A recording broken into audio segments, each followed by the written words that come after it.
Good morning student. मेरा नाम स्मृति यादव और मैं आज आपको 11th क्लास हिंदी आधार का जो चैप्टर नेम है कबीर वो लेकर आई हूँ। जैसा कि मैंने आपको कबीर के दोनों पद के बारे में समझा दिया था और मैंने आपके उसके जो ये वाले प्रश्न उत्तर हैं मैंने इनको भी आपको समझा दिया था। जैसे मैंने पहला वाला, दूसरा वाला, तीसरा, चौथा, पांचवा और छठवा ये आपको जो प्रश्न के उत्तर हैं मैंने आपको बहुत अच्छे से समझाए थे और इनके जो पद हैं मैंने उनका अर्थ भी आपको समझाया था।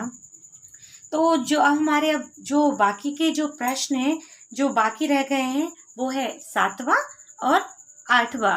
तो मैं आज आपको 7वें प्रश्न का और 8वें प्रश्न का इसके उत्तर को समझाऊंगी। जो 7वां और 8वां प्रश्न है वो इस प्रकार से है। जो 7वां प्रश्न है उसका प्रश्न है, अज्ञानी गुरुओं की शरण में जाने पर शिष्यों की क्या गति होती है। रिपीट, बहुत ही अच्छा प्रश्न है कि अज्ञानी गुरुओं की शरण में जाने पर शिष्यों की क्या गति होती है।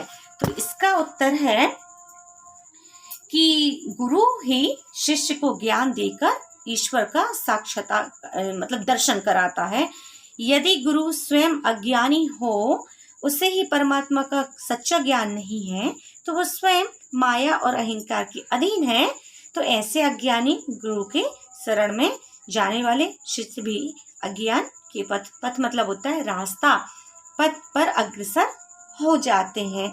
गुरु और शिष्य दोनों ही माया में भ्रमित होकर डूब जाते हैं, मतलब भ्रम में। ऐसे शिष्यों को अंत में पछताना ही पड़ता है। तो आपका ये बहुत ही अच्छा प्रश्न है कि अज्ञानी गुरुओं की शरण में जाने पर शिष्यों की क्या गति होती है। जब गुरु ही अज्ञानी है तो क्या ज्ञान देगा। इसके बाद आपका 8th है, बाह्य आडंबरों की अपेक्षा स्वयं मतलब आत्म को पहचानने की बात किन पंक्तियों में कही गई है, उन्हें अपने शब्दों में लिखिए। तो यहाँ पर है इस प्रश्न का उत्तर, निम्नलिखित पंक्तियों में आत्म तत्व को पहचानने की ओर संकेत किया है।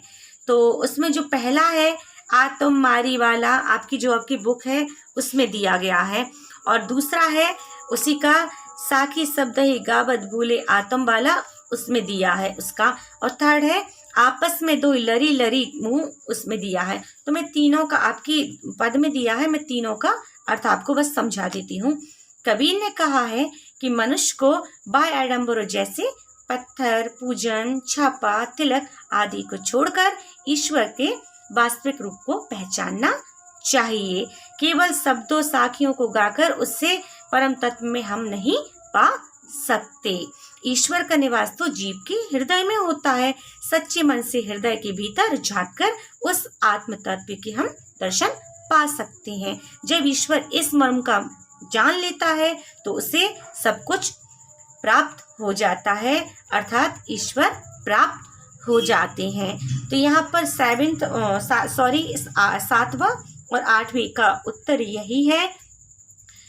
जो कि IMP है उसमें जो कबीर ने अपने आप को दीवाना क्यों कहा है, ये भी तो वेरी वेरी IMP है।